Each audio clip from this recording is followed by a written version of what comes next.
Watching EME Transparent and Transformation Tuesday.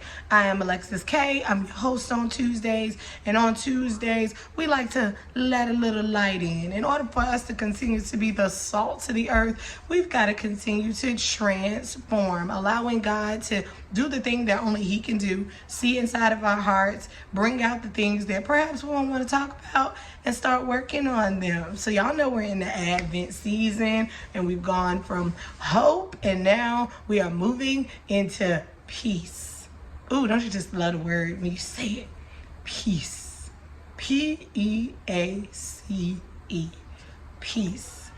And so my mother-in-law, she has this friend, right? And every time we meet him, and it's very rare that we see him, but when we do see him, he always greets us with the word peace. He says peace, peace, peace, peace, peace. And we get a kick out of it. We laugh, we joke, because we know that it's going to happen every time that we see him. It is like his staple. It is the first thing that he says to you. And I was thinking about that as we were talking about peace this morning. And I was thinking to myself that that's exactly how God is that we can expect to have peace in Jesus. And it's of course real Christian to say, because we know that we're supposed to know that God is our peace. But when I was looking through Matthew, looking at chapter 1, and Joseph is supposed to marry this girl that clearly he didn't impregnate, and he's a man of right standing, and he's righteous, and he's pondering, what I'm supposed to do about this girl. Now she says she with child, and I'm supposed to be marrying her. And you can imagine that Joseph is not having any peace. He's not having any peace.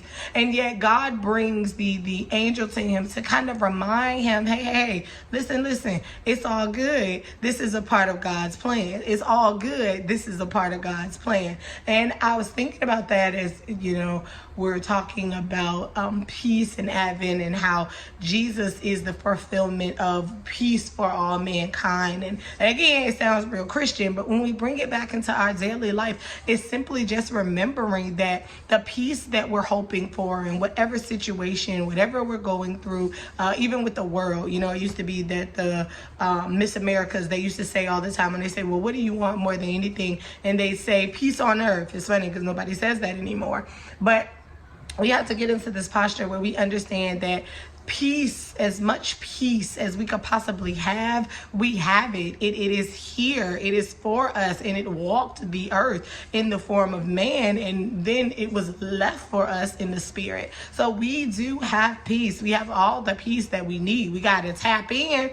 We got to remember, kind of like my mother-in-law's friend, we have to know that when we encounter God, as we keep seeking first the kingdom, that we are indeed going to have peace, peace, peace, peace. And that peace can be experienced now. We don't gotta wait till glory. We can experience some of that peace now, because God brought us his son to step his feet on this earth to reconcile mankind to God, so that we can feel that comfort and peace that we need in order to keep going in our life. So if you're feeling the lack of peace in this season, especially with this being a rough season for some of us when it comes to grief and loss and just, even the weather itself, remember that you have all the peace that you need. Pull it, grasp it, know that it comes from Jesus, and that Jesus has all of it to give. Just like he comforted and gave peace to Joseph in a hard situation where he didn't know all of the logistics, the same is for you. The peace of God is with you.